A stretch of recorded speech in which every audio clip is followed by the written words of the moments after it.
Hello everyone, welcome back to knowledge for future study YouTube channel. LDC exam 2018 का ये question paper है। इसमें Rajasthan GK के जितने भी क्वेश्चन पूछे गए थे उनके सॉल्यूशन हम इस वीडियो में डिस्कस करेंगे। चैनल पर नए हो तो चैनल को सब्सक्राइब करके सपोर्ट ज़रूर करें, वीडियो को अपने दोस्तों से शेयर ज़रूर करें। तो इसमें सबसे पहला क्वेश्चन जो पूछा गया था वो पूछा गया था कि राजस्थान के किस जिले में इंद्रप्रस्थ औद्योगिक क्षेत्र स्थित है। ऑप्शंस थे झालावाड़, कोटा, बूंदी या फिर चित्तौड़गढ़।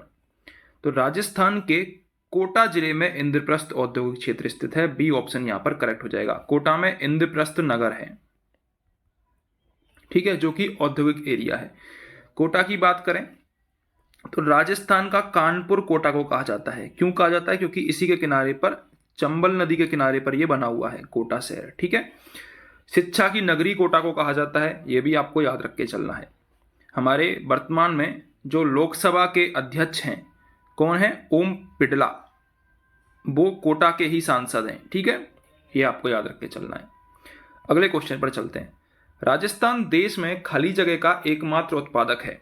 ऑप्शंस हैं सोना, चांदी और ग्रेनाइट, टंगस्टन, जैस्पर, सीसा जस्ता एवं बलस्टोनाइट, इनमें से कोई नहीं। तो यहां पर करेक्ट आंसर क्या हो जाएगा? C option. राजस्थान जैस्पर, सीसा जस्ता और बोलेस्टोनाइट इसके क्षेत्र में क्या रखता है? एकाधिकार रखता है। एकाधिकार रखता है। एकाधिकार मतलब 75% से लेकर 100% तक इसमें निकाला जाता है राजस्थान में, ठीक है। जैस्पर, सीसा जस्ता एवं बोलेस्टोनाइट, सी ऑप्शन यहां पर करेक्ट हो जाएगा। अगला क्वेश्चन है, लघु उपक्रम के लिए प्लांट और मशीनरी में निवेश की सीमा क्या होती है? राजस्थान जीके से संबंधित क्वेश्चन नहीं है। अगले क्वेश्चन पर चलते हैं। अगला क्वेश्चन है हमारा राजस्थान जीके का। किस जल विद्युत परियोजना में राजस्थान सरकार ने पड़ोसी राज्यों के साथ सहभागिता की है? भाखड़ा नागल परियोजना, चंबल परियोजना, ब्यास परियोजना, दिए गए सभी विकल्प। तो यहाँ पर डी ऑप्शन करेक्ट हो जाएगा। देखो, भाखड़ा नागल परियोजना में भी राजस्थान का अन्य राज्यों के साथ सहयोग है, चंबल परियोजना में भी है, ब्यास परियोजना में भी है। तीनों परियोजना में राजस्थान का अन्य राज्यों के साथ सहयोग है, तो दिए गए सभी विकल्प यहाँ पर सही हो जाएंगे। अगला क्वेश्चन, राजस्थान राज्य विद्युत उत्पादन निगम लिमिटेड का मुख्य कार्य क्या है? ऑप्शन है सरकारी क्षेत्र में शक्ति परियोजनाओं का विकास करना, बिल्कुल सही बात है। राजस्थान राज्य विद्युत उत्पादन निगम का जो मुख्य कार्य है वो है सरकारी क्षेत्र में शक्ति परियोजनाओं का विकास करना, मतलब एनर्जी जो परियोजना है उनका विकास करना। सरकारी स्वामित्व के बिजली घरों का क्रियान्वयन एवं संधारण करना, तो ये भी इसका काम है। ए और बी यहां पर दोनों करेक्ट हो जाएगा, सी ऑप्शन, ठीक है। अगले क्वेश्चन पर चलते हैं। अगला क्वेश्चन क्या है? निम्नलिखित में से राजस्थान का कौन सा शासक या फिर राजवंश यादव राजवंश से संबंधित है? तो राठौड़ तो मारवाड़ के राजपूत हैं, ठीक है, तो ये तो यादव से संबंधित नहीं है। सिसोदिया की बात करें, सिसोदिया वंश कहाँ पर है? मेवाड़ में है। गुहिल वंश के बाद सिसोदिया वंश का अस्तित्व बताएं। कछवाहा की बात करें तो कछवाहा वंश कहाँ पर है? राजस्थान में। जयपुर के जो राजा थे वो कछवाहा वंश से संबंधित थे। बचा कौन सा? भाटी। भाटी करेक्ट आंसर हो जाएगा। भाटी एक तो कहाँ पर थे? भाटी एक तो जैसलमेर में थे, जैसलमेर में थे, ठीक है। भाटी यानी कि भाटी जो राजवंश है वो यादव राजवंश से था, तो यादव राजवंश एक तो जैसलमेर में था और एक कहाँ पर था यादव राजवंश? करौली में था। करौली के शासक भी अपने आप को यादव मानते हैं, ठीक है, तो डी ऑप्शन यहाँ पर करेक्ट हो जाएगा। अगले क्वेश्चन पर चलते हैं। अजमेर शहर का संस्थापक कौन था? अर्णोराज, अजयराज, अजयपाल, पृथ्वीराज प्रथम। देखो, दोनों नाम एक जैसे दे रखे हैं, कंफ्यूज नहीं होना।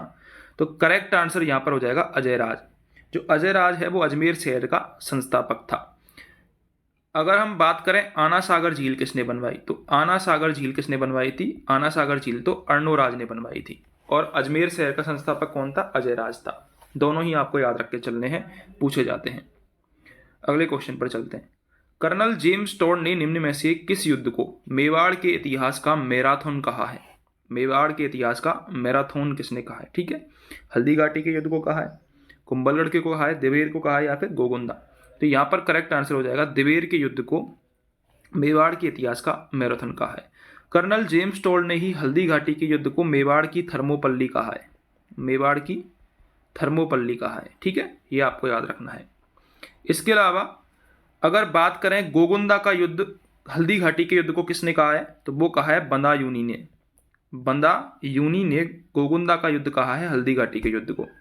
हल्दी घाटी के युद्ध को ही अबुल फजल ने कौन सा युद्ध कहा है? खमनोर का युद्ध कहा है। अबुल फजल ने खमनोर का युद्ध कहा है हल्दी घाटी के युद्ध को। ठीक है, तो ये इंपॉर्टेंट फैक्ट थे जो कि आपको याद रखने हैं हल्दी घाटी के युद्ध के बारे में भी।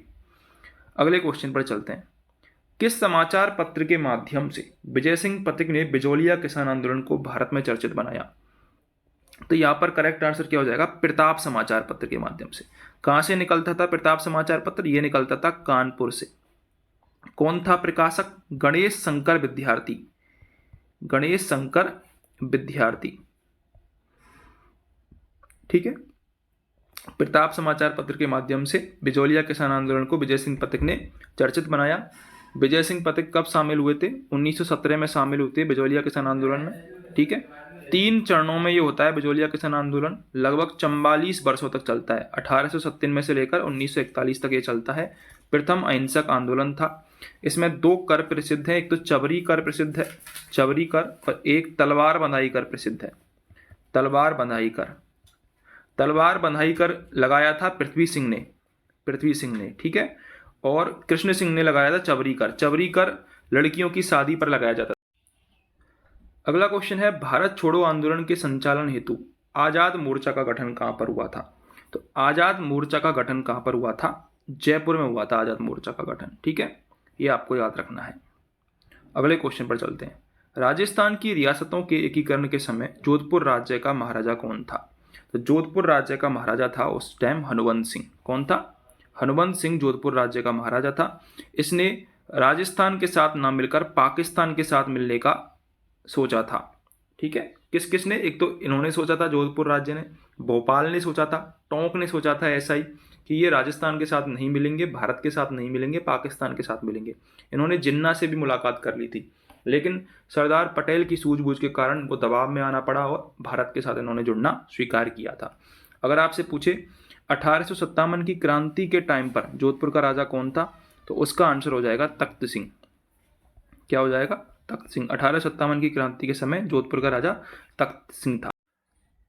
अगला क्वेश्चन है, राजस्थान की किस बोली पर मराठी भाषा का प्रभाव देखने को मिलता है?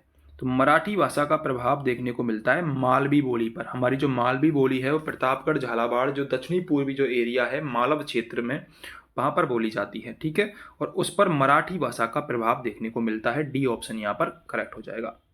अगले क्वेश्चन पर चलते हैं। अगला क्वेश्चन क्या कह रहा है? अगला क्वेश्चन कह रहा है सही युग्मों को हमको मिलाना है। नेजा, नेजा किससे संबंधित है? तो नेजा संबंधित है हमारा, नेजा हमसे पूछा सही युग्मों को सुमेलित कीजिए, कौन सा सही है? तो नेजा भील से संबंधित है, बिल्कुल सही बात है। इंडोडी कालबेलिया से संबंधित है, यह भी सही बात है, इंडोडी कालबेलिया से संबंधित है। 13 ताली गरासिया से संबंधित है, नहीं। बालर कामर से, ये भी नहीं। ठीक है,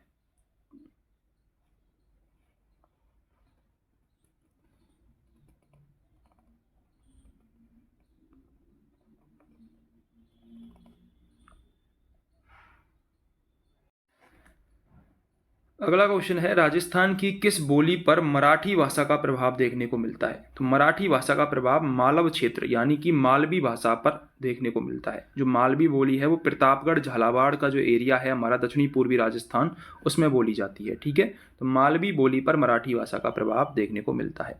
अगले क्वेश्चन पर चलते हैं। अगला क्वेश्चन है सही युग्मों को सुमेलित करना है। यदि हम नेजा की बात करें तो नेजा नृत्य भील जनजाति द्वारा किया जाता है, बिल्कुल सही बात है। इंडोडी कालबेलिया के द्वारा किया जाता है, ये भी सही बात है। इंडोडी के अलावा पणिहारी, पणिहारी भी कालबेलिया जाति द्वारा ही किया जाता है। 13 ताली कामड़ जाति की महिलाओं द्वारा किया जाता है। 13 ताली नृत्य का उद्गम हुआ था पादरला गांव पाली से। ठीक है, रामदेव जी के यहाँ पर गाया जाता है, किया जाता है 13 ताली नृत्य 13 मंजीरे पहनकर। मांगी वही इसकी प्रमुख कलाकार है। बालर नृत्य गरासी जनजाति द्वारा किया जाता है बिना वाद्य यंत्र के। बालर नृत्य बिना वाद्य यंत्र के किया जाता है, ये आपको याद रखना है, गरासी जनजाति द्वारा। तो ये हमने मैच कर लिया, फर्स्ट ऑप्शन यहाँ पर करेक्ट हो जाएगा। अगले क्वेश्चन पर चलते हैं। निम्बार्क संप्रदाय की प्रमुख पीठ कहाँ पर है? मोस्ट इंपोर्टेंट क्वेश्चन है। निम्बार्क संप्रदाय की प्रमुख पीठ कहाँ पर है? सलेमाबाद में है। सलेमाबाद किशनगढ़ अजमेर के पास है ये। यहाँ पर निम्बार्क संप्रदाय की प्रमुख पीठ है। ये राधा की पूजा पहले करते हैं। ठीक है, राधा अष्टमी का त्यौहार यहाँ पर मनाया जाता है। किसने स्थापना करी थी?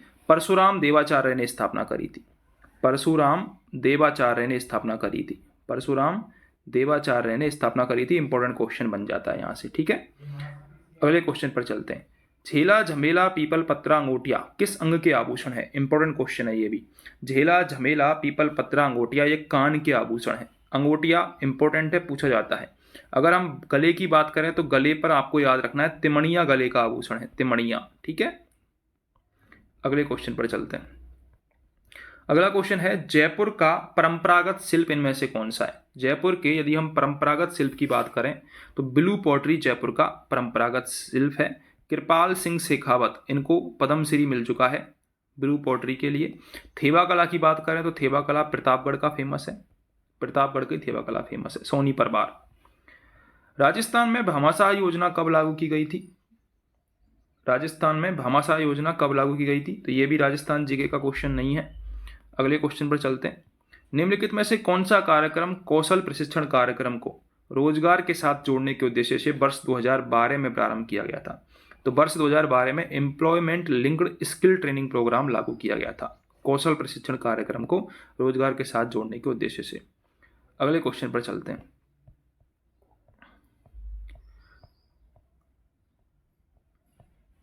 अगला हमारा क्वेश्चन है राजस्थान पंचायती राज अधिनियम 1953 को किस वर्ष में संशोधित किया गया था?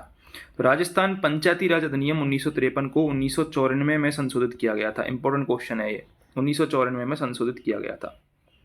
अगले क्वेश्चन पर चलते हैं। अगला क्वेश्चन है वर्ष 2017-18 में राजस्थान में दालों का अनुमानित उत्पादन कितना था? देखो ये दालों से संबंधित क्वेश्चन आर्थिक समीक्षा का है, ये पूछे जाते हैं। दालों का अनुमानित उत्पादन था 35.30 लाख टन। महाराजा श्री उम्मेद मिल्स लिमिटेड किस वर्ष स्थापित की गई थी? तो उम्मेद मिल्स लिमिटेड की स्थापना हुई थी 1939 में। ए ऑप्शन यहां पर करेक्ट हो जाएगा, 1939। समन्वित जलग्रहण प्रबंधन कार्यक्रम का नाम परिवर्तित करके क्या कर दिया गया है? इंपॉर्टेंट क्वेश्चन है।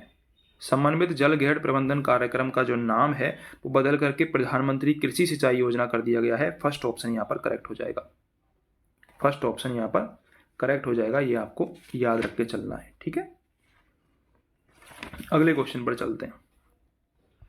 सूखा संभावित क्षेत्र कार्यक्रम कब प्रारंभ हुआ था? तो 1973-74 में सूखा संभावित क्षेत्र कार्यक्रम प्रारंभ हुआ था। मोस्ट इंपोर्टेंट क्वेश्चन है, सूखा संभावित क्षेत्र कार्यक्रम 1973-74 में प्रारंभ हुआ था।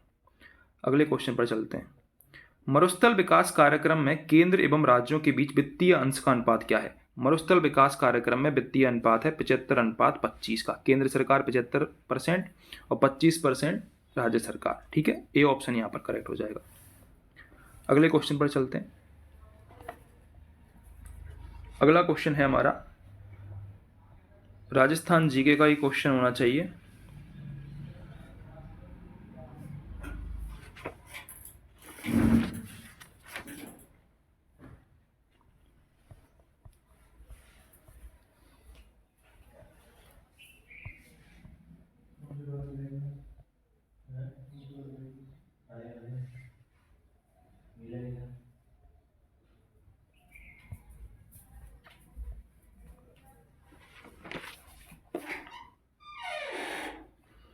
अगला राजस्थान जीके का क्वेश्चन ये रहा, निम्नलिखित में से राजस्थान के कौन से जिले का प्रतीक मोर है? तो राजस्थान के भीलवाड़ा जिले का प्रतीक क्या है? मोर है। राजस्थान के जिलों के प्रतीक आपको जरूर याद रखने हैं। भीलवाड़ा जिले का प्रतीक है मोर, इंपॉर्टेंट है, ठीक है। अगला क्वेश्चन हमारा राजस्थान जीके का क्या होगा?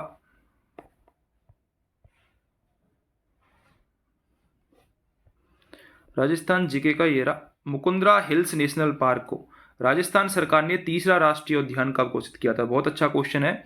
9 जनवरी 2012 को मुकुंदरा हिल्स को तीसरा राष्ट्रीय उद्यान घोषित किया। मुकुंदरा हिल्स पर मैंने एक स्पेशल वीडियो बनाई हुई है, आप मेरे चैनल पर जाकर देख सकते हो। मुकुंदरा हिल्स को 11 अप्रैल 2013 को टाइगर प्रोजेक्ट में भी शामिल किया गया है। ये भी आपको पूछा जा सकता है एग्जाम में। अगला क्वेश्चन है कत्था किस वृक्ष से निकाला जाता है? कत्था निकाला जाता है हमारा खैर के वृक्ष से। कत्था खैर के वृक्ष से निकाला जाता है। अगर आपसे गोंद पूछे तो सालर वृक्ष से संबंधित है गोंद, ठीक है। सालर के जो वृक्ष हैं वो 450 मीटर से अधिक ऊंचाई पर उगाए जाते हैं। राजस्थान में 2011 की जनगणना के अनुसार कौन सी जनजाति जनसंख्या के आधार पर द्वितीय है? पहले नंबर पर कौन आती है? पहले नंबर पर मीणा आते हैं, दूसरे नंबर पर आते हैं भील। ठीक है, जनसंख्या के आधार पर दूसरे नंबर पर है भील। ए ऑप्शन यहाँ पर करेक्ट हो जाएगा। अगले क्वेश्चन पर चलते हैं। निम्नलिखित पशु उत्पादों में से कौन सा एक राजस्थान का मुख्य पशु उत्पाद है? राजस्थान का मुख्य पशु उत्पाद है दूध। बी ऑप्शन यहाँ पर करेक्ट हो जाएगा। भूगर्भ जल सर्वे 1971 की तकनीकी रिपोर्ट के तहत निम्न में से दिए गए किस जिले का समावेश सर्वे में नहीं किया गया है? तो यहाँ पर उदयपुर का समावेश नहीं किया गया है, बाकी का बाड़मेर, जैसलमेर, जोधपुर में भूगर्भ जल सर्वे 1971 में समावेश किया गया है। तीनों जिलों में पानी कम है, आप सभी को पता होगा। राजस्थान में प्रतिवर्ष 12 सितंबर को किस स्थान पर वृक्ष महोत्सव मनाया जाता है? खेजड़ी वृक्ष महोत्सव खेजड़ी ग्राम में मनाया जाता है, जो कि कहाँ पर है? जोधपुर में। ठीक है, यहीं पर अमृता देवी बिश्नोई ने अपना बलिदान दिया था। अगले क्वेश्चन पर चलते हैं। राजस्थान के दक्षिणी भाग में 250 से 450 मीटर की ऊंचाई पर सर्वाधिक संख्या में पाए जाने वाले वृक्ष हैं। दक्षिणी भाग की हमसे बात की है, दक्षिणी भाग में सागवान के वृक्ष पाए जाते हैं 250 मीटर से 450 मीटर ऊंचाई पर। ठीक है, अगले क्वेश्चन पर चलते हैं। राजस्थान के थार मरुस्थल में द्वसवती नदी की घाटी में किस प्रकार के बालू का जो स्तूप है वो चिन्हित होते हैं? किस प्रकार के बालू का स्तूप चिन्हित होते हैं? तो ये जो क्वेश्चन है ये डिलीट कर दिया गया है, ये क्वेश्चन डिलीट कर दिया गया है मेन आंसर की में। ठीक है, तो इतने क्वेश्चन राजस्थान जीके के इस पेपर में पूछे गए थे। अगर आपको वीडियो हेल्पफुल लगी हो, चैनल को सब्सक्राइब जरूर करें।